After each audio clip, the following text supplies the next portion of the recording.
ArsenalFanTV, Mo, far from convincing today. As a matter of fact, if I'm being honest, very disappointing from Arsenal today. We lost to Östersunds. I've been amazed because I've watched quite a few of the interviews, obviously that you've been doing, and people, I don't know what it is today, but everyone's trying to take this positive face or something. Maybe some of the hate is getting to people when they're trying to be all positive, but let's call a spade a spade. Today was embarrassing. Today was absolutely pathetic in terms of the performance that we put out there. I agree with you. This is a bunch of players, generally, who aren't first teamers, right? Every single one of them, and look, they're not going to magically get in the cup final squad. We know that, or the cup final 11. But they should be really putting a case forward for the manager, saying that, look, I'm on form. If you want someone off the bench, or if there's an injury, anything of that nature, put myself in contention. And not only that, even going forward, you look at our back two centre backs, right? Koscielny, look, his Achilles is ruining him. Yeah, next season you need to be making a claim for a spot to be getting a hell of a lot of game time. Who are you giving confidence to right now with performances like that? I don't like writing players off, but I've said before that I don't think Chambers is cut out for being a top Premier League side centre back. Just simply don't think he's going to make it as a centre back at Arsenal. And today he looked really, really off the pace. Sima made him look silly for that second goal. That turn is nothing world class. It's not, Just turned away from him. I mean, it's scored, basically. Credit to him. It's a good bit of skill, but come on, you should not be giving him 5 yards of space just from that little turn. It was terrible defending by Chambers. And, I don't know, all over the pitch, man, you can look at players and say that they didn't do their job. Of all of the 11 on there, I'd say El Neni, maybe at best.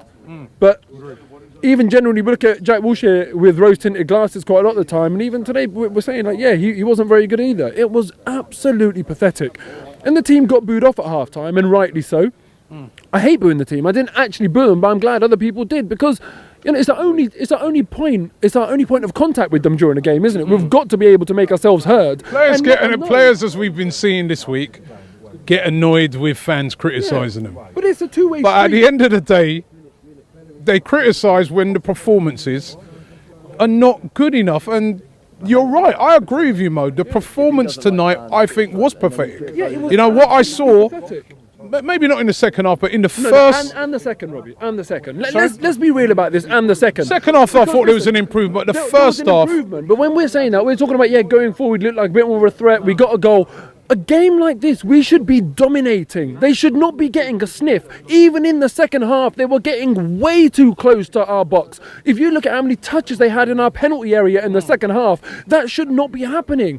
I mean, look, no disrespect to Östersunds, but even they would say, we're flipping Östersunds, for God's sake.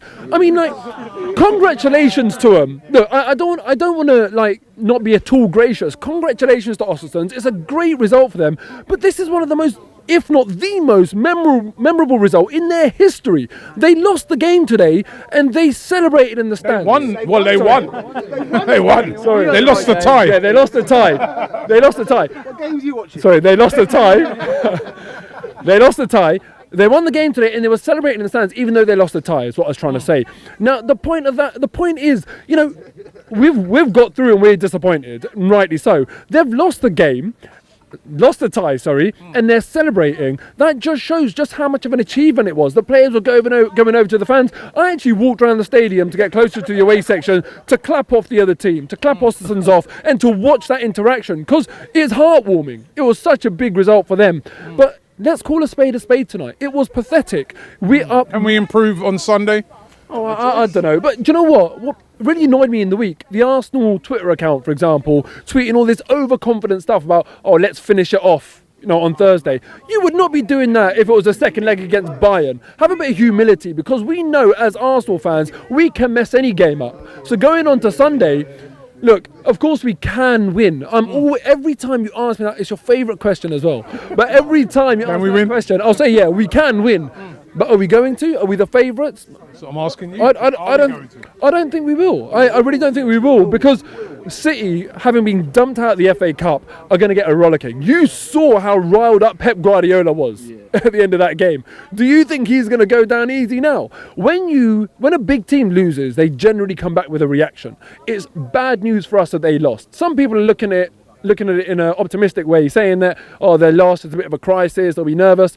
No, for me, they're going to be coming out looking to absolutely batter us and win a trophy. What better way of recovering from a defeat than winning a trophy? Same with us. Yeah, but come on, Robbie, listen, they're better than us. Okay, the Premier League table proves that. If they're on their A game and we're on our Better than us last year.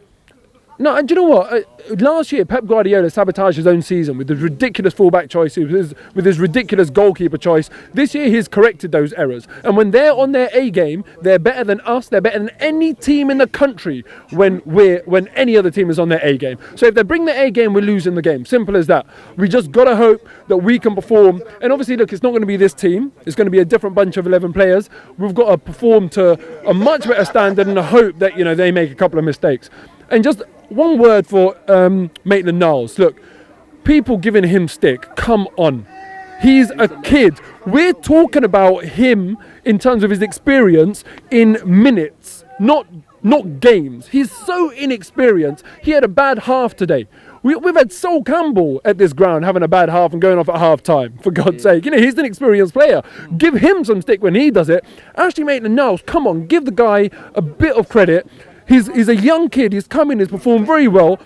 I talked to him actually a few weeks ago when he was driving away from the ground, and I said to him, "What's your favourite position?" He did say centre midfield. So yeah, he will, and he was specific. Got to earn it, hasn't he? Midfield, yeah, but to chuck a player into the middle of the park and say be that engine, he's not going to flipping ace it first time. So all I'd say to him is keep your head up. The supporters will support you. The fans will obviously flip flop, but the supporters will support you. And Iwobi today as well. Look.